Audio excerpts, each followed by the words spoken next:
One, two, one, two, one, two, one, two. We are back. What's a podcast? DJ Jerome Baker III. Shout out to my guy, always available. Hashtag you or Eddy What's up, Rome?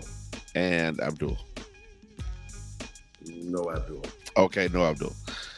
We are back. Another episode. Man, last week we had an amazing episode. There was some incredible feedback and opinions on pretty much on what Eddy said. Eddy. Hey, I'm still standing on business, dog. Which is fine. Nobody expected you to not stand on business. Yeah. But Eddy, we posted a 13-minute clip on our Instagram, which is what's a podcast on IG. It's a nice little reel. A lot of interaction. Did you get a chance to read the look at the reel, Eddy? The comments? Yeah. Yeah. So it was a good good interaction, man. People have a lot of opinions on this Drake Kendrick thing. Most of them not in favor of my opinion. That is true. But I don't think we're going to be talking about this song next year. I think we just opened up a larger conversation, which I think keeps the subject around. You know what I'm saying? Like, if you let it die, just kind of. Now that there's he's holding on to too much. He got video games. Well, it's not like he made the video game, but I'm just saying there's a video game. I saw a TikTok today where a woman. So you know the song that's at the beginning of What's Like Not Like Us? Yep. She was saying that all the words that he says at the beginning are other songs. So shout out to Queen Bean. She's in the background. So she's saying that all those are songs that Drake bit lyrics from. So it's a weird thing, but we'll put the link in our Instagram story so you can watch it yourself. Do you think that Drake bit those lyrics, or do you think the people that write for him bit those lyrics and he put it out without knowing? I think it's a mix of both. I think because the Soldier Boy thing was pretty egregious. Yeah, like that was pretty crazy. I think the motto verse, I think he did that more as of like I'm on a Bay Area song, so like I'll use some Bay Area type flow and lyrics. You know what I mean? But some of the stuff I didn't even know. You know what I mean? Like, and for me, it still does not demote him to some sort of like lyric biting monster who's never said anything original, who has I wouldn't even consider him like a super lyricist. You know what I'm saying? Yeah, that's true. I don't think he's just like a pop star, dog, who just so happens to like fall under that umbrella of like hip hop. You know what I mean? I think he's a great artist. I think he makes he's made a lot of incredible music. You cannot avoid playing him in a club to this day. Facts.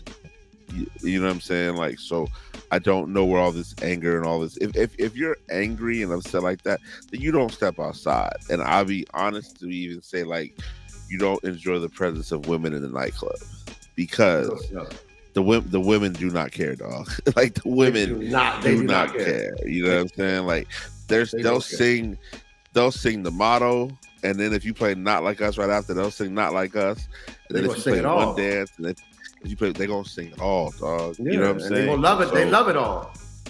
It's the club now. In the general bigger hip hop conversation, that's where you start to have your differences, which I think are absolutely fine. You know what I'm saying? Like, we're allowed to have differences, be different people. That's the spice of life, so to speak, right? But at the end of the day, I think people need to. What did he say? I guess. Oh man, I guess Steph Curry said something about Kendrick. It's crazy. My brother just texted me this. He said, I didn't love Steph's comment about Kendrick. Now listen, Steph's cousin works for Drake. Steph Curry, his cousin works for Drake or something like that. So, and he's really good friends with Drake. They're like the same age, so it's all good. It's understood. You know what I'm saying? Well, that's the beauty of like art, man. Is that like, if you love it, I don't have to love it because you love it. You know, it's like, so it's subjective, right? I guess Steph said this isn't the only song in America. He said he's tired of hearing Not Like Us. Yeah. Which, I mean, listen, It is what it is. Drake's your guy. That's documented. There's nothing wrong with that. You know what I'm saying? But you still can't deny the effect of the song. I mean, we played it last week at Darla Nikki, and we had a large crowd that came from the Dom Kennedy after party. Yep. So when I didn't even play, I think JB or somebody played, the other DJ played it. I was like, oh man, it's about to go crazy. It went crazy. You know what I mean? So I mean, it's a hot song right now. People are gonna go crazy. There's controversy involved in it. People want to be involved in some sort of controversy, and but I don't think we're gonna be talking about the song next year. I don't think that like those same people that were getting crazy to that song were doing the same thing to every Drake song. It's not like the shit like the dance floor dies out and everybody leaves when Drake comes on. Yeah, but I don't know if the regionality of it so much. Like I think California, Southern California gangbangers like Drake music, but not to the level that they like Kendrick music. They like Kendrick's music. Of course not. Right. Of course not. So what I'm saying is, so now you've had a huge division amongst some athletes, a lot of rappers, producers that are saying, hey man, if I'm in a Kendrick video, I pretty much can't work with Drake, and and if I'm Drewski, he was like, man, I'm riding for Drake. Like, yeah, you're gonna stay in Hollywood now. You're not gonna be in like downtown LA or I mean, yeah, I don't know. It is what it is, man. So, nevertheless, we had a great conversation. If you haven't, please subscribe to patreon.com/Whats'a podcast to grab that episode. But it was a good hour and a half too. It was just a lot of good conversation. Yeah, it was good. You know what I mean? So here in DC, we've been dealing with an enormous heat wave. I want to say Sunday was in the hundreds all week. Sunday, Monday, Tuesday, or like Saturday, Sunday, Monday was in the hundreds. 3 days in a row. It was the hot yesterday, which is a Tuesday. It was the hottest day since 1930. Damn. They said it was 101 was the temperature, but it felt like 110.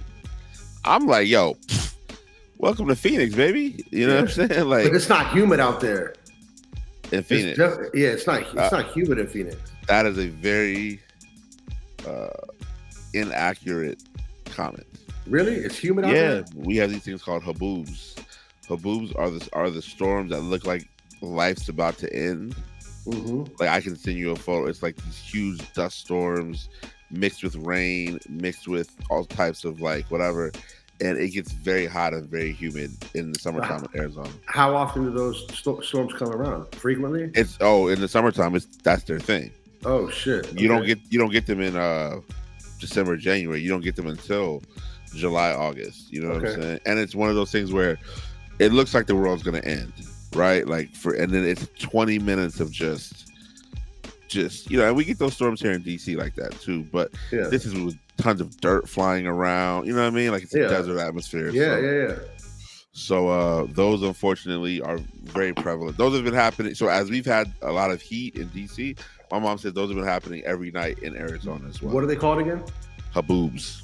Haboobs. Okay. Yeah. So the DC thing has been tough, man, because I think that it's been very interesting just to see like city kind of, I don't want to say like fall apart, but just like I don't think they're prepared for this next level of what climate change is going to do. You know what I'm saying? Like, I don't think anywhere is, man.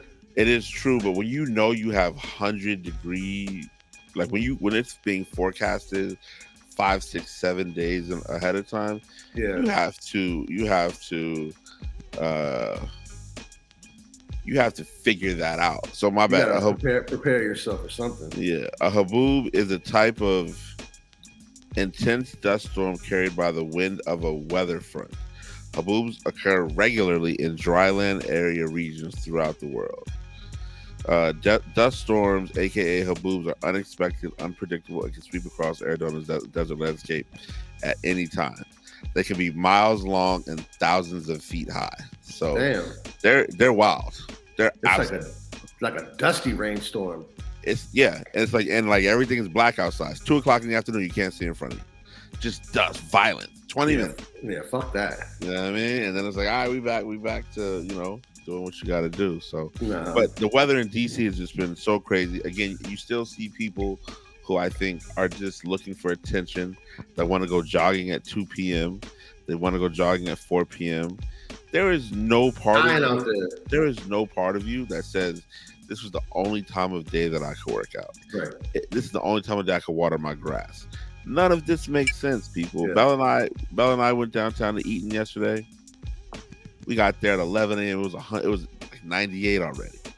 Hot. Lady across the street must go on jogging. She's going downtown. Like, what are you doing, lady? Like, if you're running back to your hotel, you can work out in can work out in a hotel gym. If you're running back to your apartment, which is if you have an apartment on 13th Street, that's a little weird, but whatever. You can work out in your apartment gym. That's a little weird. You don't have to. Oh, like 13th and nobody lives down there. You know what I'm saying? Like, so. But it's just people needing attention, man. You're not going to get cool points. You're not going to lose any more weight.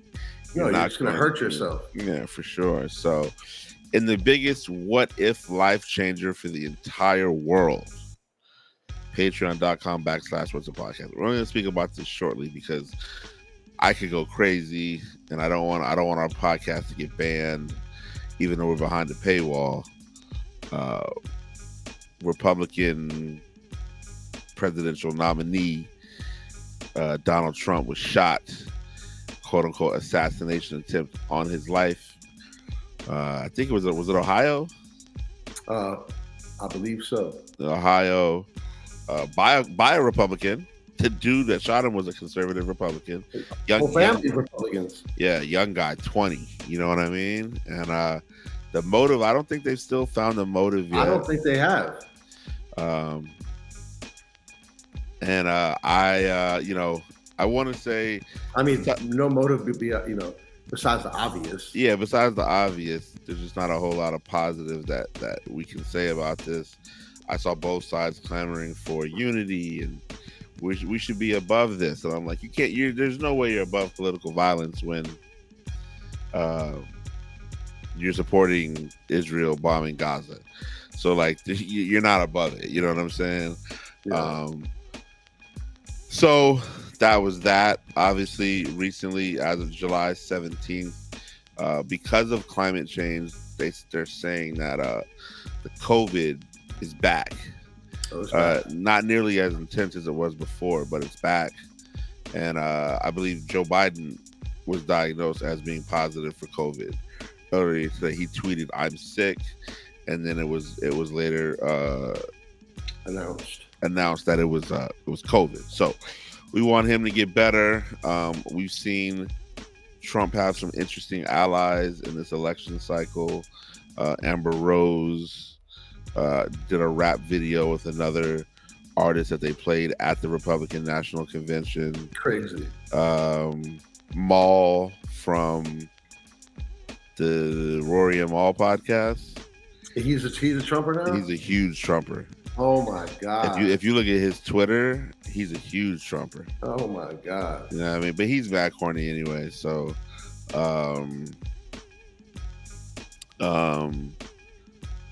and so, it's just you're gonna see people do this. You're gonna see people disappoint you consistently. I don't think Maul is less of a disappointment and more of just a revelation of who he is. Yeah. Right. And you hope he's wrong. You hope Biden gets reelected so that we can not even have to deal with all of the things that I hope we have somebody else run. I think unfortunately the guy Robert Kennedy Jr. Yeah. There was a video of him on the phone with Trump. Yep. And that video basically revealed that he's kind of in cahoots with Trump. Yeah. He's just taking away votes from Biden, basically. And you know what I'm saying? Like, that's essentially what the video revealed. It was just a phone call between the two of them. But somebody's filming, you got this phone on speaker. I mean, you your own worst enemy at that point. For sure. So, I think at this point, I've seen people saying, "Listen, man, the Project 2025 is very scary, and that's about taking away a lot of people's rights, a lot of women's rights, gay rights, which I'm sure would also include Black people's rights, brown people's rights." I think brown people play a huge part in this in every election cycle, but this one obviously, especially this one. This one, I think they need to really look at it, and I think they need to look at the benefit for leading. Like, you guys can get what you want, so to speak, if you are down with Biden. Yeah. Right. And on that note, we are gonna go ahead and go to the Patreon portion of the episode. Thank you for catching this first 15. Do remember patreon.com/Whats'a podcast. I'm sorry we didn't get to the blackness just yet, but the blackness is on the way, and we'll talk about that. Which patreon.com, you gotta subscribe. So we will see you on the flip side if you're on Patreon. Everybody else, have a great one. Peace.